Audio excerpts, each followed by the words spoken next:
डोमेग्राम लेण्यांच्या आजच्या 29व्या सत्रामध्ये आपण घेत आहोत उत्तरार्ध 121 क्रमांकाची लेळा महादाईचा निरय निरूपण. महादाईसी पुराणी 84 नरक ऐकिले.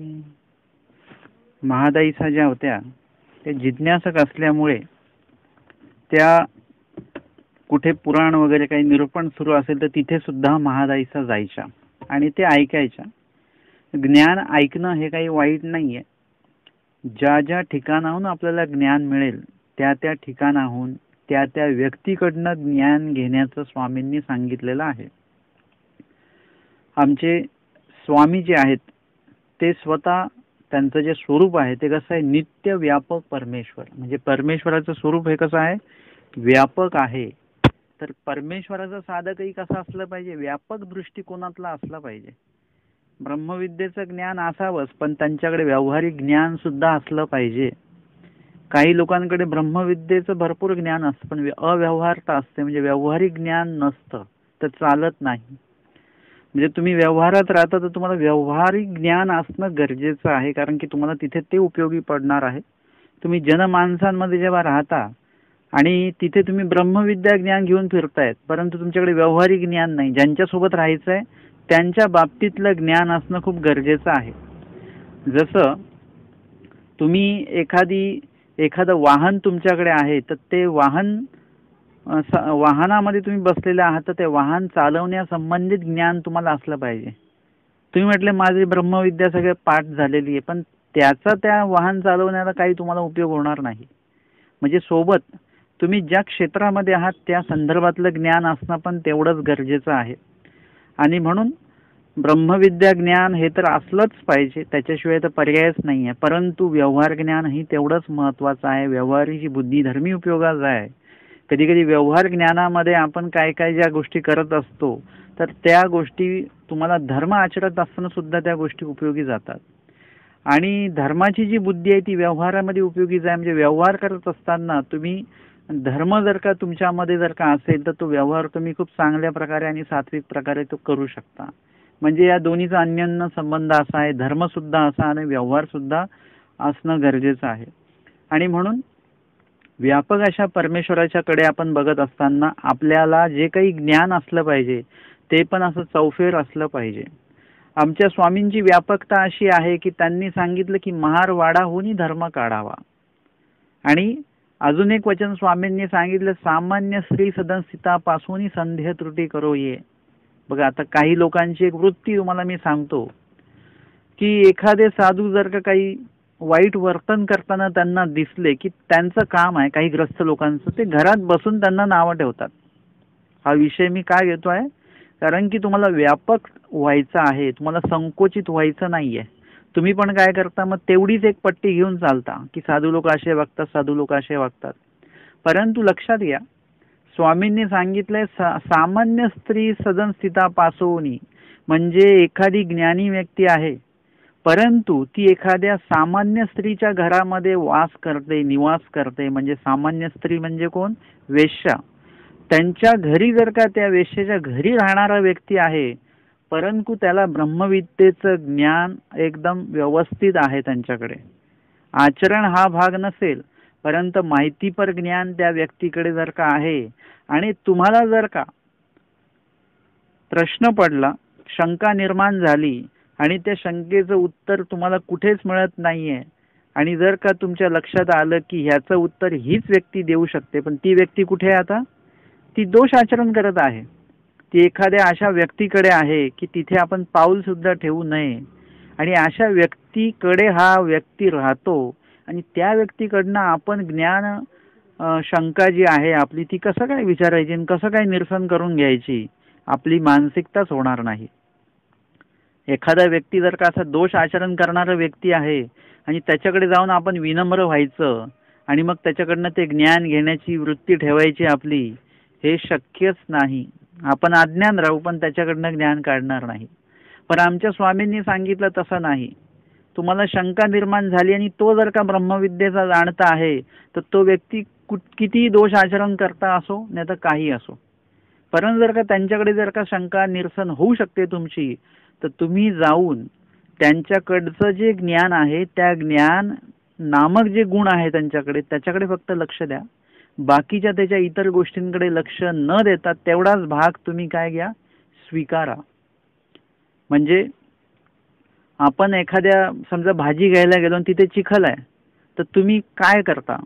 तुम्ही त्या चिखलाला सुकवत, चिखल तुमच्या अंगाला लागू न देता तुम्ही काय करता, त्या भाजीपर्यंत पोहोचता आणि तेवढी भाजी तुम्ही काय करता, निवडून घेता. म्हणजे जे घेता ते सुद्धा निवडून घ्यायचं आहे. परंतु चिखल असल्याचं तुम्ही हे नाही करू शकत, कारण की आता पावसाळा चालू झाला की चिखल असतो सगळीकडे. मग ते तुम्ही ते कारण तुम्ही काय करायचं ते बाजूला ठेवा, इग्नोर करा त्या कारणाला, त्याच्याकडे लक्ष देऊ नका. परंतु आपल्याला त्याचा उपद्रव होणार नाही याचं मात्र लक्ष असून आपण त्या भाजीपर्यंत पोहोचायचं. तसं एखादा व्यक्ती जेवढा दोषांमध्ये असेल तर असू द्या, पण आपण त्याच्यापर्यंत पोहोचताना त्याचे दोष आपल्याला लागले नाही पाहिजेत, त्याचा प्रादुर्भाव आपल्याला झाला नाही पाहिजे, त्याचा त्रास आपल्याला झाला नाही पाहिजे. असं करून तुम्हाला काय करावं लागेल, त्या व्यक्तीच्या संपर्कामध्ये जाऊन त्या व्यक्तीकडनं त्या तुमच्या शंकेपुरतं जे काही प्रश्न करून त्याच्याकडनं तुमच्या शंकेचं निरसन करून घ्या बस, आणि परत येऊन जा. तुम्ही त्याच्याकडचे जर का दोष घेऊन आलात तर काय होईल, तुम्ही घ्यायला गेले ज्ञान आणि घेऊन आले काय, दोष. असं नाही झालं पाहिजे. तुम्ही गुण घ्यायला गेले तर गुणच घेऊन या, ज्ञान घ्यायला गेले तर ज्ञानच घेऊन या. तुम्ही दोष जरी घ्यायला गेलेला असाल तरी पण गुणच घेऊन या, दोष घेऊन नका येऊ. दोषाचा काही उपयोग नाहीये. ते फक्त काय आहे, जसं आपल्याकडे एखाद्या वस्तूसोबत खूपसं काही ते थर्माकोल वगैरे येतं, ते निरर्थक असतं. म्हणजे एका अर्थाने ते ठीक आहे, ती जी वस्तू त्या आधारानेच आहे वगैरे वगैरे, परंतु एका विशिष्ट वेळाने तुम्ही काय करता, त्याचं पूर्ण जे पॅकिंग असतं ना ते पॅकिंग तुम्ही काढून टाकता. तेवढ्या वेळापुरतं फक्त पॅकिंगचा उपयोग करता, त्याच्यानंतर पॅकिंग तुम्ही पूर्ण जी असते ती कचऱ्यामध्ये तुम्ही टाकता, कारण की मधली वस्तू महत्त्वाची आहे. तसं आहे की त्यांच्याकडचं ज्ञान महत्त्वाचं आहे आणि तेवढी ती व्यापकता तुम्ही ठेवून काय केलं पाहिजे, त्यांच्याकडचं ते ज्ञान काढलं पाहिजे. म्हणजे सांगण्याचं तात्पर्य असं आहे की यांना आणि त्यांना नावं ठेवण्यामध्ये आपला अमूल्य वेळ वाया घालू नका. वेळ तुमचा वाया चाललेला आहे, दुसऱ्यांचा नाही. आणि तुमचा जो वेळ वाया गेला तो परत तुम्हाला भेटणार नाहीये. मग कशाला तुम्ही तुमचा वेळ घालवता? आपण काय केलं पाहिजे, आपल्याला जेवढं काय प्राप्त करायचंय तेवढं प्राप्त करा. आता त्याचं उदाहरण मी तुम्हाला देईन की एखाद्या घाणीमध्ये जर का सोनं पडलेलं आहे, कचरा कुंडी आहे आणि त्याच्यामध्ये सोन्याचे नाणं पडलेलं आहे. आता तुम्ही काय म्हणाल, नको नको, ते कचऱ्याच्या ह्याच्यात पडलेलं आहे, आपण कशाला घ्यायचं ते, असं म्हणाल का तुम्ही?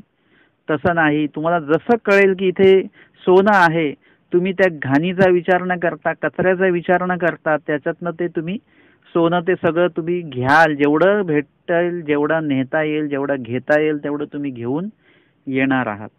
तसं आहे की कचरा म्हणजे काही गोष्टींच्या वेळेस कचरा हा प्रकार बघायचा नसतो, तर त्या कचऱ्यामध्ये जर का काही गुणदायक असतात ते लक्षात घेऊन मग त्याचा स्वीकार करायचा असतो, कचरा तिथेच ठेवायचा असतो. महादाईसा ज्या आहेत त्या रोज पुराण ऐकायला जायच्या, आमच्या स्वामींच्या सन्निधानी राहायच्या, स्वामींचं सुद्धा निरूपण ऐकायच्या. परंतु महादाईसांच्या माध्यमातून आपल्याला खूपशा गोष्टींचं माहिती झालेली आहे.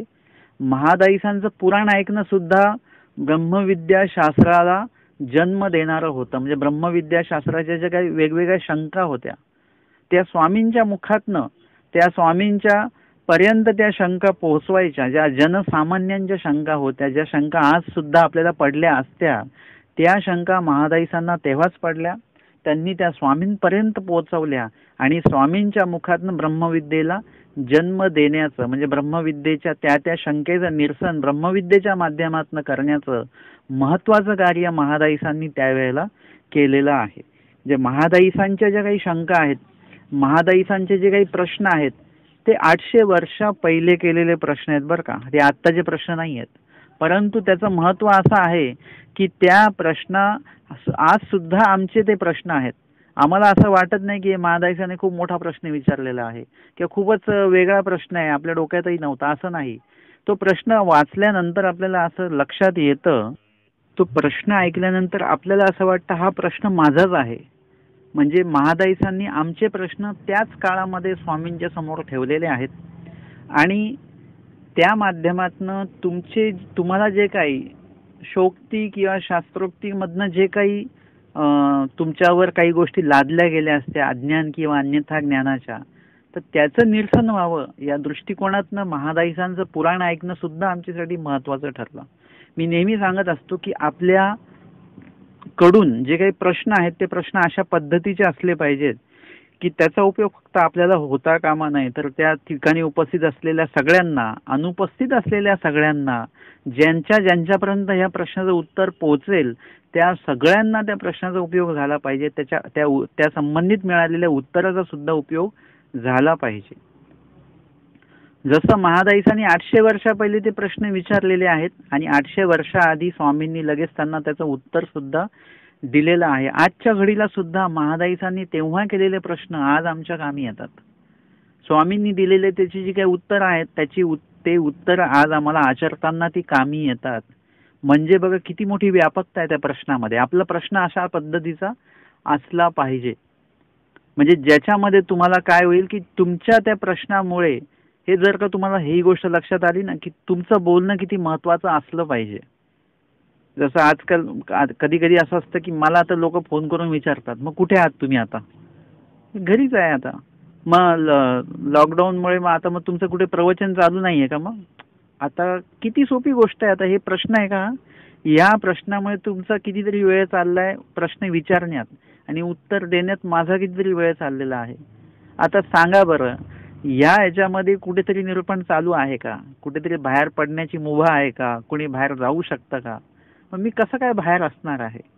म्हणजे एवढं सगळं माहिती असून सुद्धा आपण एकमेकांना जेव्हा आजच्या घडीला फोन करतो तेव्हा एकमेकांना विचारतो कुठे आहेत मग आता? आता प्रत्येक जण घरीच आहे, कोणीच कुठे नाहीये. आपले प्रश्न जे असतात ना ते निरर्थक नसले पाहिजेत, त्याला अर्थ पाहिजे. तुमच्याकडे जेव्हा बोलण्याला तुमच्या अर्थ प्राप्त होईल किंवा अर्थयुक्त जेव्हा तुम्ही बोलाल त्यावेळेस लक्षात घ्या तुम्ही जेवढं बोलतायत ना त्यातलं जवळजवळ 75% बोलणं बंद होऊन जाईल तुमचं. तुम्हाला लक्ष देईल की आपण जवळजवळ 70-80% आपण उगाचच व्यर्थ बडबड बडबड करतो आहोत. काय मग काय चाललंय हेच प्रश्न आपण करत राहतो. याचा प्रश्नाचा आपल्याला काही उपयोग नसतो आणि ज्याच्याकडनं उत्तर जे मिळतं त्या उत्तराचा सुद्धा आपल्याला काही उपयोग होत नसतो. तर निरर्थक बोलणं नको. कुणीतरी प्रश्न केला मला की बाबा हे दीक्षा घेतल्यानंतर लोक घरीच राहतात, हे अशा पद्धतीचे त्यांचे ते प्रश्न होते. मी त्यांना स्पष्ट सांगितलं की प्रश्न असे करा की ज्याचा तुम्हाला पण उपयोग होईल आणि ऐकणाऱ्यांना पण उपयोग होईल. तुम्ही आणि ऐकणारे विपरीत होतील आणि सांगणाऱ्याची मनस्थिती खराब होईल अशा प्रकारचे प्रश्नही नको आणि अशा प्रकारचा विषयही नको. विषय अशा पद्धतीचा पाहिजे. आणि कुठला जरी विषय असेल तरी तुम्ही लक्षात घ्या की तुम्हाला तो रिपीट करायचा नाहीये. परत परत परत परत परत परत तेच बोलायचं नाहीये. आपण जे एकदा बोललो, एकदा जे विचारलं त्याच्या संदर्भातलं एकदा उत्तर मिळालं की विषय संपला.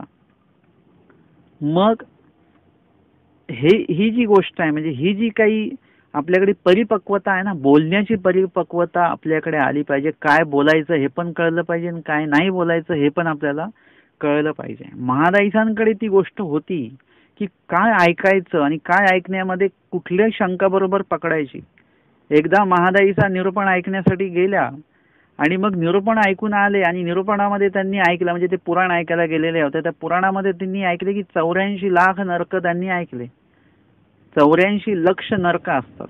आता 84 लाख नरक समजा आहेत समजा, परंतु असं बोललं जातं आपल्या लोकांच्याही तोंडामध्ये आम्हाला खूपदा ऐकायला मिळालं असं की 84 लाख वर्ष नरक भोगल्यानंतर एकदा म्हणजे 84 लाख नरक भोगल्यानंतर एकदा मनुष्य देह मिळतो असं नाहीये बरं का. 84 लाख नरक हे जे काही सांगितलेले आहेत तो एक भाग वेगळा म्हणजे 84 लाख नरक आहेत, परंतु मनुष्य देह हे सुद्धा एक आहे, देवतापळ हे सुद्धा आहे. ते फक्त एकदाच मिळतं हे मात्र खोटं आहे. मनुष्य देह तुम्हाला अनेक वेळा मिळू शकता. आत्ता बघा आजच्या या मनुष्य देहामध्ये तुम्ही युक्त आहात आणि तुम्ही जर का युक्त मनुष्याला जर का भोजन खाऊ घातलं, युक्त मनुष्याने युक्त मनुष्याला भोजन खाऊ घातलं, तुम्ही जर का 100 लोकांना भोजन खाऊ घातलं तर 100 मनुष्य देह तुम्हाला प्राप्त होऊ शकतात. कदाचित असंही होऊ शकतं की 100 क्रमाने पण लागू शकतात बरं का, लागत नाहीत परंतु लागू शकतात. म्हणजे 84 लाख नरक हा प्रकार वेगळा आहे, मनुष्य देह हा प्रकार वेगळा आहे. मनुष्य देह फक्त एकदाच मिळतो हे खोटं आहे. मनुष्य देह तुम्हाला अनेक वेळा मिळू शकतो, मुंगीचा देह तुम्हाला अनेक वेळा मिळू शकतो. तर इथे 84 लाख नरक महादाईसांनी ऐकले आणि त्या स्वामींकडे आल्या. महादाईसांची ही गोष्ट खूप महत्वाची होती की जे पण ऐकून आलेले आहेत त्याला ब्रह्मविद्येशी ते जोडायचे. म्हणजे स्वामींना विचारायचे की देवा हे खरंच असं आहे का. माझं तुम्हाला सर्वांना एकच सांगणं आहे की तुम्ही जे पण ऐकाल, जे पुराणामध्ये किंवा प्रवचनामध्ये तुम्ही जे पण ऐकाल, आपल्या महानुभाव पंथाच्या प्रवचनात जरी ऐकलं तरी पण त्याला ब्रह्मविद्येशी जोडून बघा की हे सूत्रपाठात आलेलं आहे का. आता खूपसे लोक मला प्रश्न करतात, बाबा हे बरोबर आहे का. मी सांगतो त्यांना की प्रत्येक वेळी मला विचारायची गरज नाहीये. तुम्हाला जो विधी माहिती पडलेला आहे तो विधी लीळाचरित्रात कुठे आलेला आहे का. स्वामींनी कुठे सांगितलं का करा म्हणून तुम्ही असं. स्वामींनी जर का नसेल करायला सांगितलं तर उगाच कशाला करायचं. आचार प्रकरणात तुम्हाला आलेला आहे का आम्ही गेल्यानंतर तुम्ही असं करा म्हणून. असं काही विधी आलेला आहे का. इतकी सोपी गोष्ट आहे ना ही की रेसिपीमध्ये सांगितलं तेवढ्याच वस्तू आपण वापरतो आणि तेवढ्याच वस्तू त्याच्यामध्ये टाकतो आणि त्याच प्रमाणामध्ये टाकतो. आचार प्रकरण सुद्धा असंच आहे की तुम्हाला काय आचरायचं ते सूत्रपाठामध्ये आलेलं आहे, लीळेमध्ये आलेलं आहे. ह्याच्या व्यतिरिक्त तुम्हाला काही करायचंच नाहीये आणि त्याच्यासाठी मला 10 वेळा विचारायची गरज नाहीये. तुम्हाला एखादी गोष्ट जर का हे झाली, नवीन विधी जर का मिळाला तुम्हाला, तर तो विधी बघा तुम्ही लीळाचरित्रात कुठे आहे का, सूत्रपाठात कुठे सांगितलेला आहे का, स्मृतिस्थळामध्ये कुठे आलेला आहे का. नसेल तर मग त्याच्याविषयी संदेह तुम्हाला निर्माण झाला पाहिजे. म्हणजे तुमचं वाचन सुद्धा अशा प्रकारचं असलं पाहिजे. तर मग तुम्ही स्वतः काय केलं पाहिजे, ब्रह्मविद्येशी त्याला जोडलं पाहिजे. आणि त्यासाठी महादाईसा काय करायच्या, आमच्या स्वामींना विचारायच्या. जे ऐकलं त्याच्यावर विश्वास ठेवायचा नाही. काही जरी ऐकलं तुम्ही, ज्ञान जरी ऐकलं तरी त्याच्यावर लगेच विश्वास नाही ठेवायचा. त्या ज्ञानाला जर का वचनाचं प्रमाण मिळत असेल, लीळेचं प्रमाण मिळत असेल, स्मृतिस्थळाचं प्रमाण मिळत असेल तर मग त्याच्यावर तुम्ही विश्वास ठेवू शकता, अन्यथा नाही. महादाईसा कधीही कुठल्याच गोष्टीवर विश्वास ठेवत नव्हत्या अन्यशास्त्राच्या.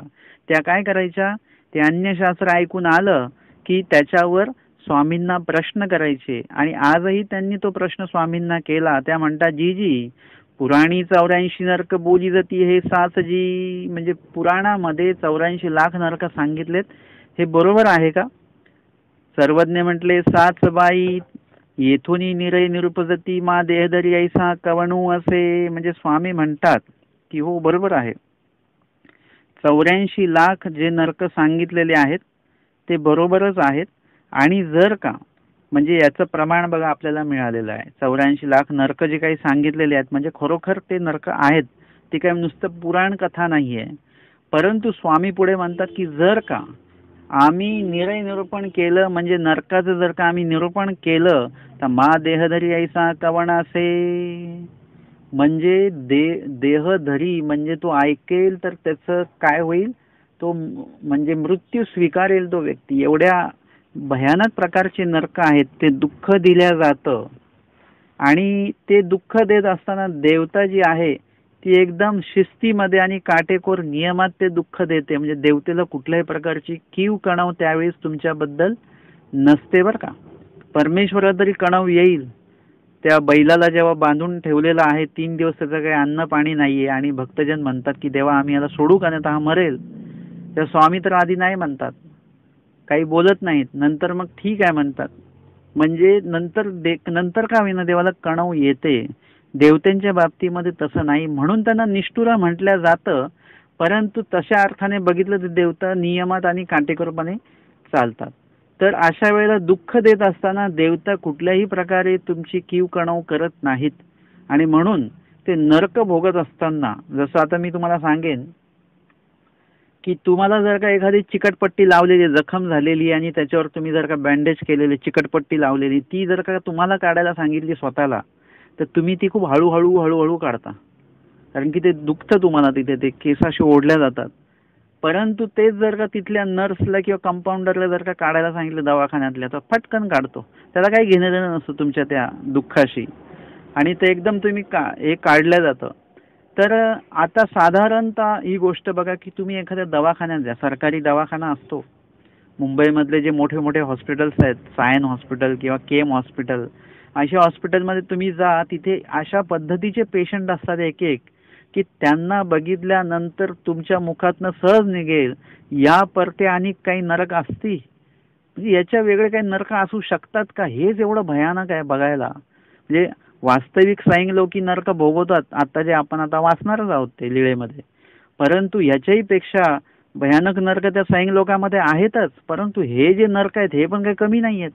हे बघून सुद्धा आपण एकदम थरकाप होऊन जातो आपला. म्हणजे असं वाटतं की आपण काय आयुष्य जगतोय, किती आयुष्य असेल, झटक्यात आपल्याला असं काहीतरी झालं, काय उपयोग आहे आपल्या आयुष्याच्या, या असं पूर्ण म्हणजे तुम्ही गलित गात्र होऊन जाता ते पेशंट नुसते बघून. तर हे नुसतं बघण्यानेच अशा पद्धतीचं दुःख म्हणजे असा त्रास होतो आपल्याला. धर्मराजा जे होते ते कलियुगामध्ये 7 दिवस थांबले होते.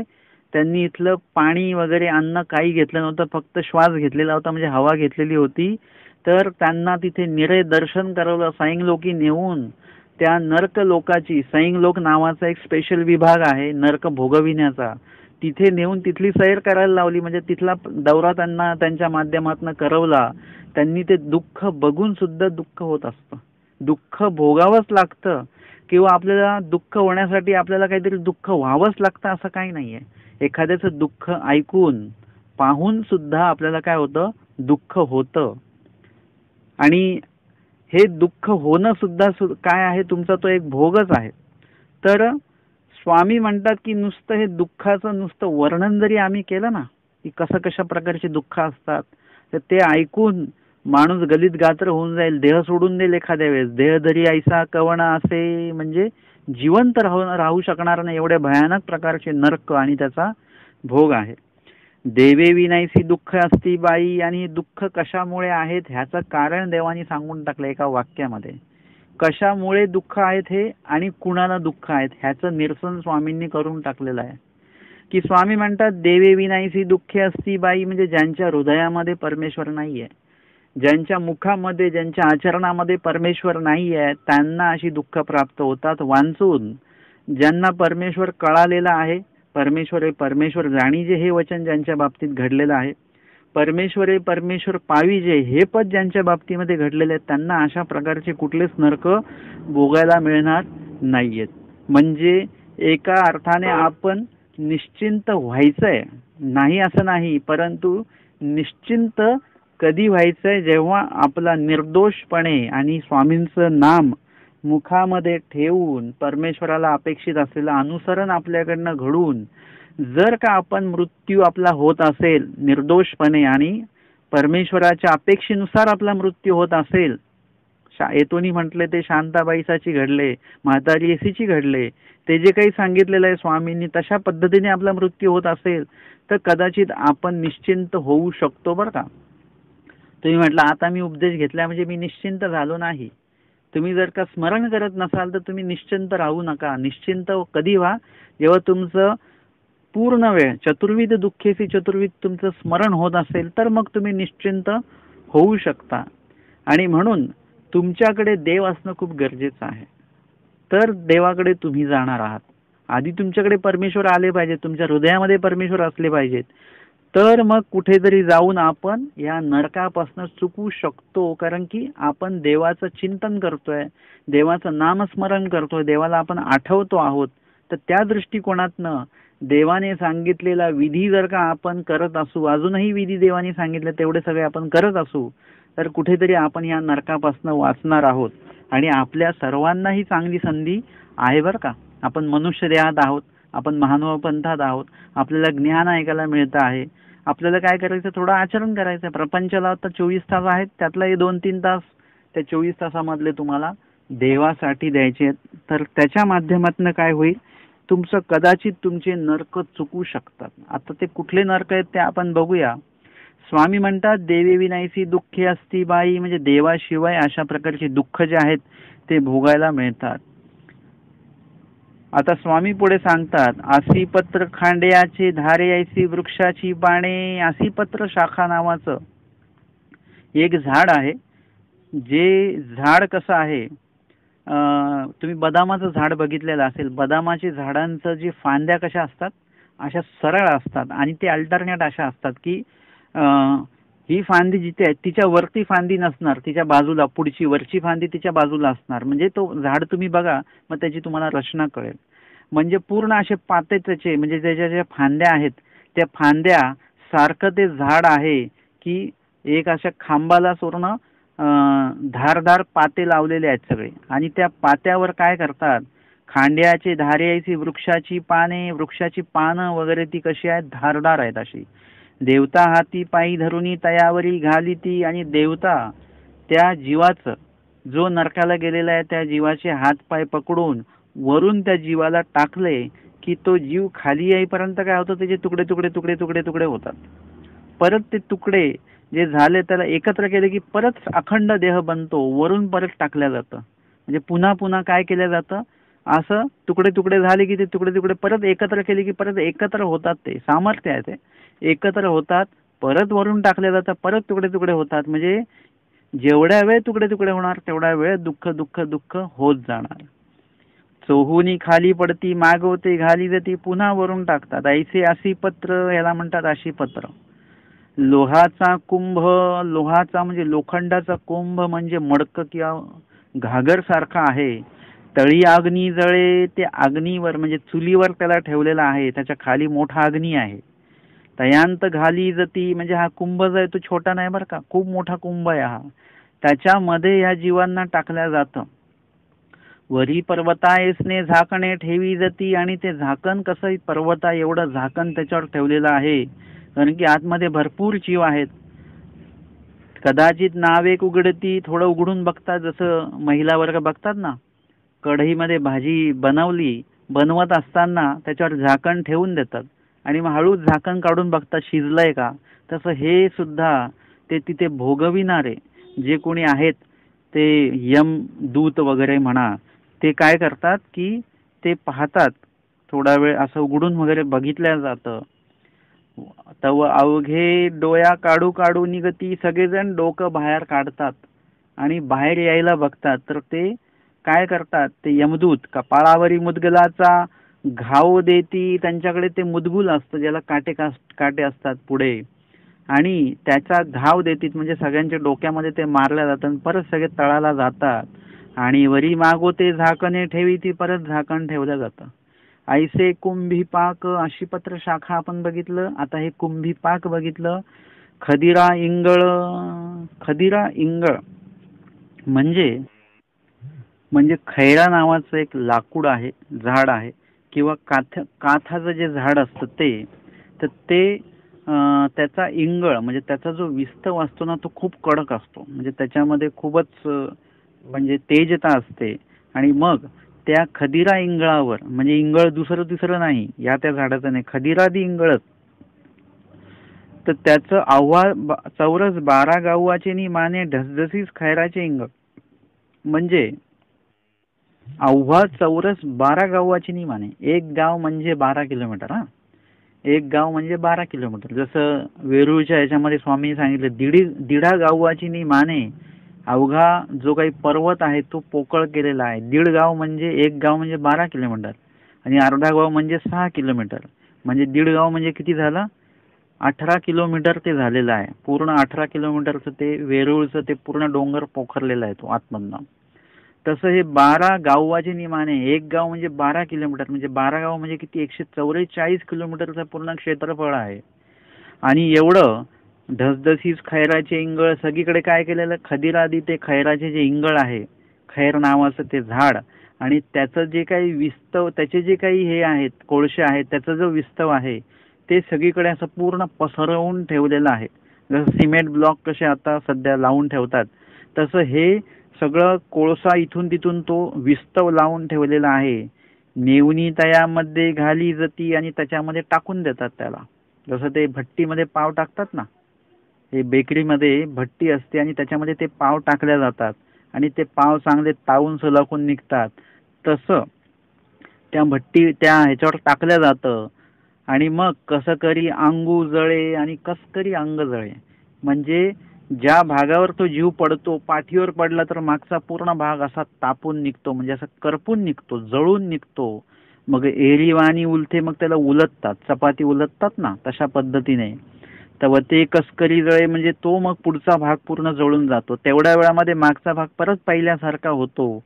मग परत उलटतात. अशा पद्धतीने काय होतं, हे या खदिरादी इंगळावर म्हणजे या विस्तवावर त्या जीवाला टाकून त्याला आलटून पालटून आलटून पालटून त्याला दुःख दिल्या जातं. मग ए रांग सांधे ऐसे खदिरांगार, खदीर अंगार अव्हा चौरस 12 गावाची निमाने तांब्याची पाटी. आता दुसरा नरक आहे की अव्हा चौरस, ह्या सगळ्या नरकांना रवरवाचे नरक असं म्हणतात. मग अव्हा चौरस 12 गावाची निमाने म्हणजे 144 किलोमीटरच्या आसपास परत काय आहे, तांब्याचा ताम्रपट आहे पूर्ण. आणि तो ताम्रपट कसा आहे, तापलेला आहे चांगला तव्यासारखा, आणि त्याच्यावर त्या जीवाला टाकलं जातं. आणि मग उलचून बांधून काय केलं जातं, की त्याला कधी पाठीवरून कधी पोटावर टाकून त्याला काय केला जातो, तो पूर्ण जो काय तापलेला जो तांब्या आहे त्याचा पूर्ण चटका त्याला लागतो. नेवनी तयामध्ये घाली जाते आणि कस्करी जळे आणि एरी वाई उलथे असं सुरू राहतं ते. तर वैर अंग सावध होय ऐसे ताम्रपुष्ट, असं हे ताम्रपट. तैल्य पाकू तो लोखंडाचा तेल तावा. आता पुढचा आहे तैल्य पाक. हा जवळजवळ 5वा आता हा नरक आहे. तैल्य पाक म्हणजे पहिलं होतं अशीपत्र शाखा, मग कुंभी पाक, त्याच्यानंतर मग खदिरादी इंगळ, ताम्रपट, आणि हे आहे तैल्य पाक. हा लोखंडाचा तेल तावा आहे. तळी अग्नी जळत असे सांडसे करून तया अंत घाले जाती. म्हणजे आता भजी तळताना लक्षात घ्या, आता हे जे काही नरक सांगितलेली आहेत सगळी, आता भाजी कापताना तुम्हाला अशीपत्र शाखा हे नरक आठवलं पाहिजे. त्याच्यानंतर कुंभी पाक, याच्यामध्ये तुम्ही जर का एखादी गोष्ट उकळवताय, पातळ भाजी उकळते उकळते, त्याच्यावर आपण झाकण काढून बघतो वगैरे, म्हणजे ते भाजी बनवत असताना किंवा ती भाजी बनवत असताना आपण नुसती जरी बघितली तरी आपल्याला कुंभी पाक नावाचं नरक तुम्हाला आठवलं पाहिजे. खदिरादी इंगळ म्हणजे आपण जेव्हा पापड वगैरे भाजतो चुलीवर म्हणा वगैरे, त्यावेळेस किंवा भाकर जी आहे आपण ती ह्याच्यावर आगीवर जेव्हा भाजतो तव्यावरून काढून, तेव्हा आपल्याला हे आठवलं पाहिजे. त्याच्यानंतर मग पुढचा नरक आहे ताम्रपट.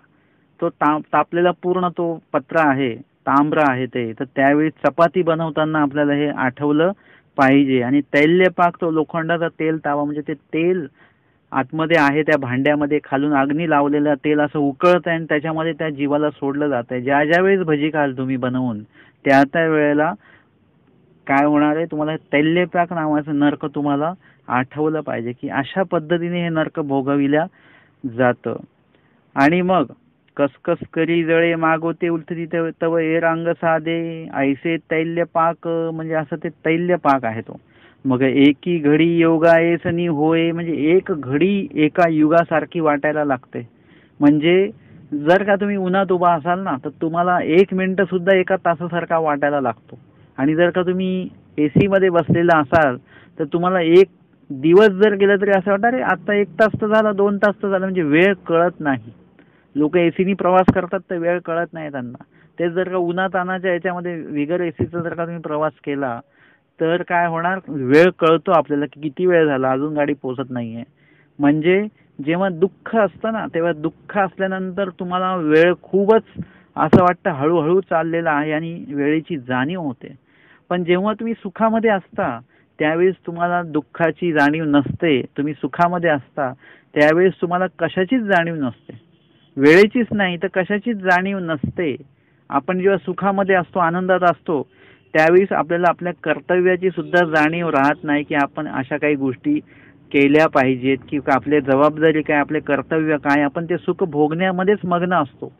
आणि मग जेव्हा दुःख प्राप्त होतं तेव्हा कळतं अरे पैसे साठवले पाहिजे होते, अरे चांगलं बोललं पाहिजे होतं, चांगल्या क्रिया केल्या पाहिजे होत्या, देव प्राप्त करण्या अर्थाने आपण काहीतरी विधी केले पाहिजे होते, त्यावेळेस डोळे चांगले होते, त्यावेळेस आपण टीव्ही बघण्यात वेळ घालवला, पण त्यावेळेस लीळाचरित्र वाचला असता. आता लीळाचरित्र वाचता येत नाही, डोळ्यांनी दिसत नाही. त्यावेळी जर का लीळा ऐकल्या असत्या तर आता कानाने ऐकू येत नाही. म्हणजे त्यावेळी सुख उपभोगामध्ये आपण आपलं जाणीव, आपण आपली कर्तव्य सगळं विसरून जातो. आणि जेव्हा दुःख प्राप्त होतं त्यावेळेस मग या सगळ्या गोष्टींची जाणीव होते की अरे अरे आपण ह्या सगळ्या गोष्टी चुकलो त्यावेळेला. आणि म्हणून असं होता कामा नये. म्हणून काय केलं पाहिजे, आपण दुःखामध्ये सुद्धा देवाला आठवलं तर पाहिजेच, ते तर आठवतोच आपण, ते काही सांगायला नको. परंतु सुखामध्ये सुद्धा आपल्याला काय करायला केलं पाहिजे, आपण देवाची जाणीव ठेवली पाहिजे. हे नर्क जे काही स्वामींनी निरूपण केले ते उगाच निरूपण नाही केले, ते तुम्हाला आम्हाला माहिती पाहिजे की आपण इथे जे काही भोगतो आहोत, नीती अनितीने जे काही भोगतो आहोत, सुख उपभोग जो आपण घेतो आहोत, त्या सगळ्याचा हिशोब होणार आहे. कुठलंही असं नाहीये की तुम्ही एखाद्या दुकानामध्ये, किराणा दुकानात जाता किंवा तुम्ही एखाद्या चण्यावाल्याकडे तुम्ही गेले, चणे घेण्यासाठी तुम्ही एखाद्या हातगाडीवर गेलेले आहात, तर त्याला सांगता तुम्ही 5 रुपयाचे चणे द्या किंवा 10 रुपयाचे चणे द्या, असं त्याला तुम्ही सांगता. आणि तो तिकडे लगेच त्या ह्याच्यामध्ये चणे तुमचे बांधायला लागतो कागदामध्ये. तेवढ्यात तुम्ही काय करता, 2-4 चणे उचलून ते तोंडामध्ये टाकता. म्हणजे तुम्ही विकत घेतायत ते वेगळं आणि तुम्ही जे उचलतायत आणि उचलून खातायत ते वेगळं. म्हणजे त्या जे तुम्ही कागदात बांधून घेतले त्याचे पैसे तुम्हाला द्यायचे आहेत, परंतु जे तुम्ही उचलून घेतलेले आणि खाल्लेत बिना पैशाचं, फुकट खाल्लेत, त्याचे पैसे तुम्हाला दुकानदाराला द्यावे लागत नाहीत. म्हणजे तुम्हाला असं वाटलं की हिशोब नाही आहे याचा काही, परंतु कर्म भोगताना तसं नाही आहे बरं का. कर्म भोगताना सगळ्याच कर्मांचा तुम्हाला भोग भोगावा लागतो. तुम्ही जे प्रत्यक्ष कर्म जे केलेत त्याचा तर भोग भोगावाच लागतो, पण वाचिक जे कर्म केलेले आहेत, एखाद्याला बोलून तुम्ही त्याचं मन दुखवलं तर त्याच्यामुळे चलितरूपाचे लेप लागतात, त्याचाही भोग भोगावा लागतो. एवढंच काय, तर मानसिक एखाद्याबद्दल जर का तुम्ही वाईट चिंतन केलेलं आहे तर त्याचा सुद्धा भोग भोगावा लागतोच लागतो. म्हणजे त्याचं सुद्धा काही ना काही पुढे आहेच आहे तुम्हाला. म्हणजे मनसा वाचा कर्तव्य जे तुम्ही कराल त्याचा भोग भोगावा लागतो. आता तुम्ही त्या 2-4 चण्यांचे पैसे त्या दुकानदाराला दिले नाही, तुम्हाला वाटले की फुकट मिळाले, पण तुमच्या त्या कर्मामध्ये त्याची नोंद झालेली आहे की तुम्ही ते चोरून घेतलेले आहेत, न विचारता घेतलेले आहेत, किंवा ते घेताना त्याला जे काही दुःख झालं असेल त्या चण्यावाल्याला, त्याचं अंतकरण दुखावून तुम्ही ते घेतलेले आहेत, किंवा नीती मार्गाने तुम्ही विकत घेतायत, पण तुम्ही जे 2-4 चणे खाल्ले ते अनिती मार्गाने घेतले, म्हणजे त्याचाही भोग भोगावा लागतो. ज्याचा लेप वेगळा देऊ शकत नाही ते सगळं चौकडीमध्ये जमा करतात, चौकडीचं दुःख वाढतं. तर अशा पद्धतीने ह्या मनुष्य देहामध्ये आपण कर्म जोडतो. तर हे एक आपल्याला लक्षात घेतलं पाहिजे की तुम्ही ज्या वस्तूला हात लावणार त्याचं लगेच तुम्हाला बिल पडणार. म्हणजे तुम्ही एखादी गोष्टीचा उपभोग सुद्धा घेऊ नका. म्हणजे तुम्ही हॉटेलमध्ये गेलात आणि सांगितलं तुम्ही हे आमका आमका द्या आम्हाला, मग त्यांनी आणून दिलं, तुम्ही त्याचा एक घास सुद्धा खाल्लं नाही तरी सुद्धा त्याचे पैसे तुम्हाला मात्र द्यावे लागतात. हे जेव्हा तुम्हाला कळतं तेव्हा तुम्ही कुठल्याही वस्तूला ऑर्डर करणार नाही, कुठली गोष्टांना हात लावणार नाही, कारण की हात लावला की लगेच पैसे सुरू होऊन जातात. आणि म्हणून तुम्ही सुद्धा हे सगळ्या गोष्टी लक्षात ठेवल्या पाहिजे की आपण जे पण काय करतो ना मनुष्य देहामध्ये, त्या सगळ्यांचे कर्म लागतात आपल्याला. म्हणजे त्याचा भोग भोगावा लागतो आणि दुःखरूप असेल तर दुःखरूपच भोग भोगावा लागतो. हे जर का लक्षात ठेवलं तर मानसिक, वाचिक आणि प्रत्यक्ष क्रिया करताना कितीतरी तुम्ही सांभाळून ते केलं पाहिजे. आपल्याला लक्षात येत नाही. एखादा माणूस तुमच्यावर विश्वास ठेवून आहे आणि जेव्हा तुम्ही त्याच्या विश्वासाचा घात करता, तुम्ही त्याला फसवता, खोटं बोलता, त्यावेळीच त्याचं जे मन दुखवलं जातं ते एवढ्या मोठ्या प्रमाणामध्ये असतं. तर तुम्ही लक्षात घ्या की तुम्हाला मानसिक, वाचिक आणि प्रत्यक्ष क्रिया करताना किती सावध राहायचं आहे. तुम्हाला हे नर्क जोडून घ्यायचे नसतील तर तुम्हाला किती सावध राहायचंय. तुम्हाला असं वाटतं की आता खोटं बोललं झालं किंवा फसवलं समोरच्याला झालं, लुबाडलं समोरच्याला झालं, कोणालाच कळलं नाही, परंतु तुमच्या कर्माला ते कळलेलं आहे. आणि म्हणून निश्चिंत राहू नका की आपल्याला काही होणार नाही. याचा भोग कुठे ना कुठे भोगावा लागतो. जसं तुम्ही मॉलमध्ये, आता तुम्हाला मॉलचं उदाहरण देईल, सुंदर उदाहरण आहे ते, की मॉलमध्ये कसं असतं, आपल्याला ज्या ज्या गोष्टी आवडतो आपण त्या गाडीमध्ये टाकत राहतो, सगळ्या गोष्टी घेतो घेतो घेतो घेतो. आता ते घेताना तुम्हाला कोणीच काही बोलत नाही. ते जेवढ्या पण महाग घ्या, जेवढी पण वस्तू घ्या, कुठली पण घ्या, तुम्हाला कोणी काही बोलत नाही. परंतु जेव्हा तुम्हाला बाहेर पडायचं आहे तेव्हा काउंटर असतं तिथे सगळा हिशोब होतो.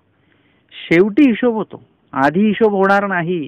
आधी ते सगळ्या वस्तू घेताना तुम्हाला मानसिक समाधान असतं, हे पण भेटलं, हे पण भेटलं, आणि वरून एसी चालू असतो, एकदम साफसुथरं असतं सगळं, तुम्हाला खूप आनंदीच आनंद असतो सगळा. परंतु जेव्हा शेवटी काउंटर सोडत असताना तिथे तुम्हाला हिशोब करावा लागतो, तेव्हा तुम्हाला कळतं किती वस्तू घेतल्या आणि किती खर्च झाला. तोपर्यंत कळत नाही तुम्हाला की किती खर्च झाला, किती नुकसान किती होतंय आपलं हे कळत नाही. त्यावेळी फक्त वस्तू घेण्याच्या नादात असतो आपण. तसं कर्म करण्याच्या नादात आहोत आपण. मानसिक एखाद्याबद्दल वाईट विचार करणं, वाचिक एखाद्याबद्दल वाईट बोलणं आणि प्रत्यक्ष एखाद्याचं वाईट करणं या कृतीमध्ये आपण लागलेलो आहोत. परंतु लक्षात घ्या, या सगळ्या गोष्टींचा नर्क नावाचा एक प्रकार आपल्याला भेटू शकतो. काही गोष्टी इथेच मिळतात. मन दुखवलं, शरदरूपाचे लेप. शरदरूपाची हत्या केली, स्थावराचा लेप. म्हणजे हे तर इथल्या इथेच भेटणार आहे सगळं हे काय. आणि जर का स्थावराला जर का काही हे केलं, दुखवलं, हत्या केली, तर तिकडे चौकडीमध्ये तिथे पुरवणी होते. म्हणजे चौकडीमध्ये दुःख भोगावं लागतं. ते दुःख आपल्याला इथे बघायला भेटत नाहीये, पण भोगायला मात्र भेटणार आहेत.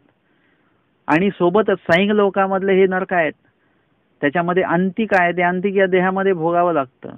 रवरव जे आहेत ते तिकडे सैंग लोकी भोगावं लागतं. अंतिक चौकडी आहे, ती चौकडी विभागामध्ये म्हणजे तिकडे सैंग लोकीच ते भोगावं लागतं. अंतिक, चौकडी, रवरव, त्याच्यानंतर अष्टग्रहत्व, हे जे आहे अष्टग्रहत्व, ते इथेही भोगावं लागत असेल, इथेही त्याचा भोग प्राप्त होतो. म्हणजे तुम्ही बघता भूत योनीमध्ये किती लोक आहेत, असे 8 प्रकारचे ते आहेत, अष्टग्रहत्व आहेत. त्याच्यानंतर मग पुढे जडत्व आहे, जडत्व सुद्धा इथेच भोगावं लागतं. फक्त ते आता जडत्व आपल्याला दिसत नाही, परंतु एखाद्या मनुष्याची हत्या केल्यानंतर ते जडत्व नावाचा नरक जो आहे तो लागतो, तर ते जडत्व भोगावं लागतं. अशा पद्धतीने हे सगळे नरक आहेत. नित्य नरक हा एक प्रकार परत वेगळा आहे, तो ईश्वराशी द्रोह केल्यानंतर ते नित्य नरक नावाचा एक प्रकार तो भोगायला मिळतो, आणि ते जवळजवळ सृष्टीपर्यंत ते भोगावं लागतं. सगळ्यात मोठा कालावधी या नित्य नरकाचा आहे. अंतिक वगैरे हे काही कालावधीसाठी असतील, रवरव हे काही कालावधीसाठी असू शकतात, अष्टग्रहत्व काही कालावधीसाठी असू शकतात. त्याच्यानंतर चौकडी हे 60 लाख वर्षासाठी असतं. जडत्व हे ज्या मनुष्याची हिंसा तुम्ही केलेली आहे, तर त्या मनुष्य कुठल्या युगातला आहे त्यानुसार त्याचं दसपट, त्याच्या आयुष्याच्या दसपट ते जडत्वाचं नरक होणार आहे. प्रेतत्व नावाचं नरक राहिलं, एकदम फेमस नरक आहे प्रेतत्व. म्हणजे आता कोणी मेल्यानंतर ते दशक्रिया घातल्या जातात, त्याच्याने प्रतदेहाचं भांड फुटतं. आम्हाला मामाजींनी सांगितलं, नुसत्या प्रतदेहाचा विचार करू नका, तुम्ही होलसेल सगळे जेवढे नरक एकूण 16 भेदी नरक आहेत. म्हणजे तुम्हाला माहिती आहे 13 भेदी नरक, पण 13 भेदी नरकामध्ये परत स्थावर, चलद्रूप आणि नित्य नरक हे 3 गोष्टी अजून जोडा. 16 प्रकारचे नरक आहेत. हे 16 प्रकारचे नरक भोगावे लागतात. तर या सगळ्या नरकांचा विचार केला पाहिजे की हे सगळे नरक आम्हाला झाले नाही पाहिजेत.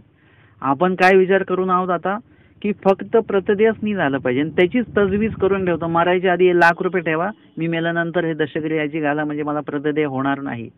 पण जडत्वाच्या संदर्भातलं काय, चौकडी होणार आहे त्याचं काय, अंतिक आहे त्याचं काय, किंवा मग अष्टग्रहत्वाला जायला होऊ शकतं, चलद्रूप, स्थावर या नरकामध्ये जाणं होईल, तर त्याची तजवीज काय केली आपण? काहीच नाही.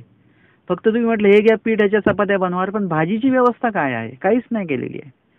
तसं आहे की तुम्ही ह्या नरकांचं फक्त एकाच नरकाचं बघितलं, परंतु आमची दृष्टी कशी, मी सुरुवातच आपल्या प्रवचनाची झालेली होती की परमेश्वर व्यापक आहेत, परमेश्वराचा ज्ञानीय सुद्धा व्यापक असला पाहिजे, सर्वार्थाने विचार केला पाहिजे, चौफेर विचार केला पाहिजे. तुम्ही संकोचित विचार करता, तुम्ही फक्त एकच नरक चुकवण्याच्या दृष्टीने ₹1,00,000 जमावून ठेवता, आणि मग त्याचे दशक्रिया, दसवे वगैरे हे प्रकार तुम्ही करत राहता. परंतु तुम्हाला जर का सगळे नरक चुकवायचे असेल तर काय करावं लागेल, त्याचा प्रश्न महादाईसांनी केला आणि त्याचं उत्तर आमच्या स्वामींनी दिलेलं आहे.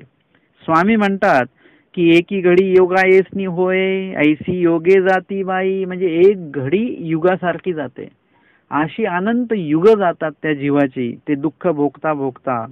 जी जी तरी तयाची देहे जाती ना. म्हणजे एवढं ते दुःख भोगतो. तुम्ही सांगितलं की वरून टाकल्यानंतर ते तुकडे तुकडे होतात, परत एकत्र होतात, परत तुकडे तुकडे करतात त्याचे, मग तेलामध्ये तळतात. मग हा मरत कसा नाही? आत्ताच्या जर का मनुष्य देहामध्ये आपण आहोत आणि एखाद्या मनुष्याला जर का त्या ह्याच्यामध्ये टाकलं, कढईमध्ये, तेलामध्ये, तर तो मरून जाईल.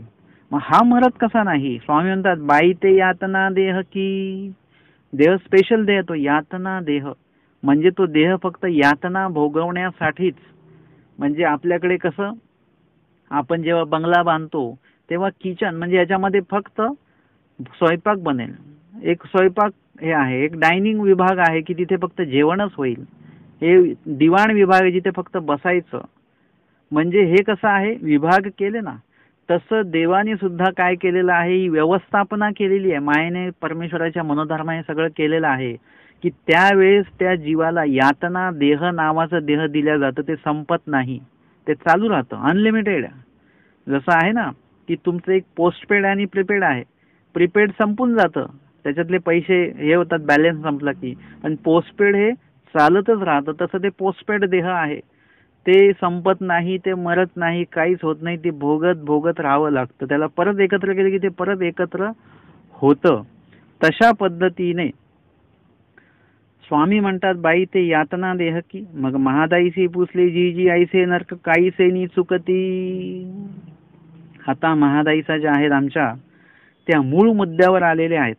त्या म्हणतात, देवा हे नरक जे आता सांगितलेले आहेत हे आम्हाला झाले नाही पाहिजेत. हे नरक काहीसे नी चुकती म्हणजे तो नरक चुकविण्याचा उपाय बरं सांगा बरं आम्हाला. सर्वज्ञ म्हटले, बाई येथीची होई जाई तई चुकती. काही म्हणजे अवघड नाही बरं का. स्वामींनी सांगितलं काही अवघड नाही, नरक चुकवू शकता तुम्ही. तुम्हाला त्याच्यासाठी दशक्रिया घालायची गरज नाहीये, बाकीच्या गोष्टी करायची गरज नाही, धडपड करायची गरज नाहीये. तुम्हाला काय करायचंय, फक्त येथीची होई जाई तई चुकती, देवाचे होऊन जा. देव माझा आणि मी देवाचा ऐसिया परी असू जो का देमती. हा जर का आचरण, ही जर का तुमच्याकडे वृत्ती आली आणि तुमच्या वृत्तीला जर का परमेश्वराच्या प्रवृत्तीची जर का जोड मिळाली, म्हणजे परमेश्वराच्या प्रवृत्तीनुसार जर का तुमची वृत्ती होत असेल, तर निश्चितच तुम्हाला हे सगळे नरक सहजपणे चुकणार आहेत. काही म्हणजे आता बघा, गाड्यांचं नवीन आलेलं फास्टॅग त्याला लावलं जातं. तुमच्या गाडीला तिथे थांबवून पैसे वगैरे द्यायची गरज नाहीये. तुम्ही ते तुमच्या काचेला लावलेलं आहे, तुमची गाडी जाताना ते बरोबर ते शो करतं आणि आपोआप तो दरवाजा उघडतो. तिकडे थांबायची गरज पडत नाही, तुम्ही सरळ निघून जाता, बाकीच्यांना थांबावं लागतं. ही सुविधा लक्षात घेतल्यानंतर प्रत्येकाने आपल्या गाडीला ते लावणं सुरू केलेलं आहे. तसं आपल्याला हे कळलं की असा प्रवास करत असताना कुठेतरी टोल नाका येणार आहे आणि ज्यांनी ज्यांनी नरक जोडलेले आहेत आणि जे जे देवाचे नाहीत, परमेश्वराचे नाहीत, त्यांच्याकडनं तो टोल फाडला जाणार आहे. तुम्हाला जर का वाटत असेल की आपल्याकडनं अशा कुठल्याही पद्धतीचं टोल वसूल होता कामा नये आणि आपल्याला अशा कुठल्याही प्रकारचे टोले बसता कामा नये, तर आपण काय झालं पाहिजे, परमेश्वराचं झालं पाहिजे. किती सोपी गोष्ट आहे. आपण ऑलरेडी ह्या मनुष्य देहामध्ये येऊन या पंथामध्ये आलेलो आहोत, म्हणजे 50% काम आपलं झालेलं आहे. आणि देवे करावे ते केले, म्हणजे देवाने सुद्धा काही गोष्टी करून ठेवलेल्या आहेत. सगळं उपलब्ध आहे आपलं. सूत्रपाठ, लीळाचरित्र मराठीत तर मराठीत उपलब्ध आहे. तुम्ही म्हटले आम्हाला मराठी येत नाही, आम्ही हिंदी आहे, तर हिंदीमध्ये पण उपलब्ध आहे. तुम्ही म्हटले आम्हाला हिंदी नाही, आम्ही इंग्लिश शाळेमध्ये शिकलो, आम्हाला इथं इंग्लिशमध्ये सुद्धा लिटरेचर उपलब्ध आहे आपलं. काय पाहिजे ते सगळ्या गोष्टी तुम्हाला प्राप्त झालेल्या आहेत. आणि तुम्ही आत्ताच्या घडीला बघा, वर बघा, पंखा चालू आहे, काही लोक एसी मध्ये प्रवचन ऐकतायत, ही सुद्धा सुविधा तुम्हाला आहे. तुम्हाला काय करायचंय, हे सगळं ऐकून, हे सगळं जाणून हे परमेश्वराला आपल्या हृदयामध्ये हृदयगाम्य करून तुम्हाला परमेश्वराचं व्हायचं आहे. म्हणजे परमेश्वराने सांगितलेल्या विधींचं अनुपालन तुम्हाला करायचं आहे. तुमच्या नरकाचं चुकविण्याचा जो काही भाग आहे तो परमेश्वर काय करणार आहेत, तो पार पाडणार आहेत. स्वामींनी वानरीचा दृष्टांत सांगितला. स्वामी सांगतात, वानरी असे ते या फांदीवरून त्या फांदीवरून, त्या फांदीवरून या फांदीवर जाते. तिचं पिल्लू जे आहे त्या पिल्लाने ते पोटाला असं पकडून ठेवलेलं आहे. त्या आईच्या वानरीच्या पोटाला त्या पिल्लाने पकडून ठेवलेलं आहे आणि त्या पिल्ला सकट ती आई इकडे तिकडे उड्या मारते. खालून बघणाऱ्यांना असं वाटतं की हे पिल्लू तरी पडेल, ही वानरी तरी पडेल, नाही तर पिल्लू तरी पडेल. परंतु ती वानरी पडत नाही आणि पिल्लू सुद्धा पडत नाही, कारण की त्या पिल्लाला कसं पकडू द्यायचं आहे ते आईला माहिती आहे. तेवढं अंग तिने ढिल्लं सोडलंय आणि त्या पिल्लाने कसं पकडायचं आहे ते पिल्लाला माहिती आहे स्वतःला, की मला कशा पद्धतीने पकड माझी असली पाहिजे हे त्या पिल्लाला माहिती. म्हणजे पिल्लाला सुद्धा माहिती पकडायचं कसं आणि आईला माहिती आहे वानरीला की पकडू द्यायचं कसं. तसं परमेश्वराला आपण कसं पकडायचं हे आपल्याला माहिती असलं पाहिजे आणि तशा पद्धतीने आपण परमेश्वराला पकडलं पाहिजे. त्या दृष्टांतामध्ये सांगितलेलं आहे. की द्राष्टांतिकामध्ये की अनुसरती परी जीवे जाणावी, म्हणजे अनुसरण्याची पद्धत काय आहे, कशी आहे ते जीवाने जाणून घ्यावी. नरक चुकविती परी परमेश्वर जाणती, तुमचे नरक कसे चुकवायचेत काय ते परमेश्वरावर सोडून द्या. देवाला सगळं ते पुढे सगळं परमेश्वरच तुमचं ते नरक चुकवणं वगैरे हे जे आहे ते बघणार आहेत. तर अशा पद्धतीने आजच्या ह्या 29व्या सत्रामध्ये उत्तरार्ध 121 क्रमांकाची महादाईचा निरूपण ही अत्यंत महत्वाची लीळा आज आजच्या सत्रामध्ये आपण श्रवण आणि चिंतन केलेली आहे. दंडवत हो.